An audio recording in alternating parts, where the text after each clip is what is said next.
സമ്പാദ്യത്തിൽ, ഞങ്ങളുടെ കച്ചവടത്തിൽ നീ ബർക്കത്തിന് തന്നെ എന്നാണ്. പൈസ മാത്രം കിട്ടിയിട്ട് കാര്യമില്ല. അങ്ങനെ പൈസ മാത്രം കിട്ടിയവർ ഒരു സ്വസ്ഥതയില്ലാതെ ജീവിക്കാൻ ഓരോ ദിവസവും അവൻ അസ്വസ്ഥതകളാ.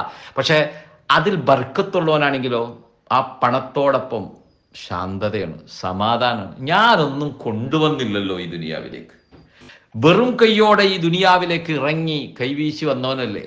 ഞാൻ പോകുമ്പോഴോ കുറച്ച് മക്കൾക്ക് കൊടുക്കാം, ബാക്കി പൂട്ടിക്കെട്ടി ആ കബറിൻ്റെ സൈഡിൽ പെട്ടികളിലാക്കി സ്വർണ്ണക്കട്ടിയാക്കി അങ്ങോട്ട് കൊണ്ടുപോകാമെന്ന് വിചാരിച്ചാൽ അങ്ങനെ വല്ലതും നടക്കോ എൻ്റെ പ്രിയപ്പെട്ടവരെ? എന്താണ് നമുക്കിതൊന്നും പറഞ്ഞിട്ട് മനസ്സിലാകാത്തത്?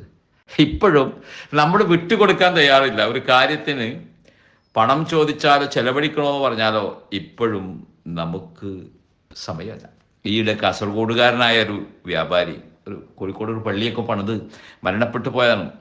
അപ്പം അദ്ദേഹത്തിൻ്റെ ഒരു സംഭാഷണം ഒരു പുസ്തകത്തിൽ വായിക്കാനിടയായി. അദ്ദേഹം പറയാം, ഞാൻ രാവിലെ എഴുന്നേൽക്കും, 4 മണിക്ക് എഴുന്നേൽക്കും. ഒരു ദിവസം ഞാൻ 2 ജുസ് പാരായണം ചെയ്യും ഖുർആൻ. എനിക്ക് 24 മണിക്കൂർ 240 മണിക്കൂറായിട്ട് തോന്നുന്ന അതൊരു ബർക്കത്താണ്.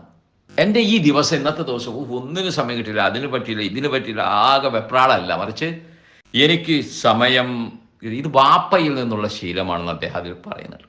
അപ്പോൾ 24 മണിക്കൂർ ബർക്കത്തുള്ള ഒരാൾക്ക് 240 മണിക്കൂറായിട്ട് തോന്നുന്ന.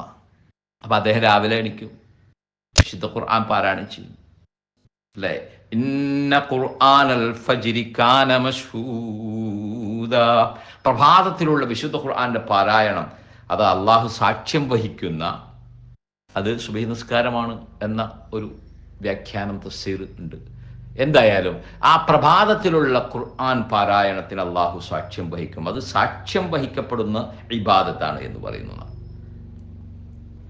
രാത്രികളെ ഉപയോഗപ്പെടുത്തുന്ന ആളുകൾ, അല്ലേ, സുബഹിയെ ഉപയോഗപ്പെടുത്തുന്ന ആളുകൾ വിശുദ്ധ ഖുർആൻ പാരായണത്തെ അപ്പൊ സമയമാണ്. ഇപ്പം നിങ്ങൾ ആലോചിച്ച് നോക്കൂ, ഈ നമസ്കാരങ്ങൾക്ക് അള്ളാഹു ഇട്ട പേരെന്താ? സമയത്തിൻ്റെ പേരിട്ടത് അല്ലേ?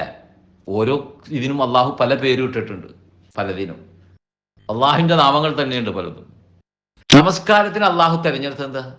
സമയമാണ് അതിൻ്റെ പേര്. പ്രഭാതത്തിലുള്ള നമസ്കാരത്തിന് സുബഹ്, പ്രഭാതം എന്ന പേരാണ് ഇട്ടത്. ലൊഹർ, അല്ലേ, ഉച്ച സമയം. അസർ ആ സായാഹ്നത്തിൻ്റെ സമയമാണ്. അതിനെല്ലാത്തിനും സമയം. മഗ്രിബ് അസ്തമയമാണെന്നാണ് അതിൻ്റെ അർത്ഥം.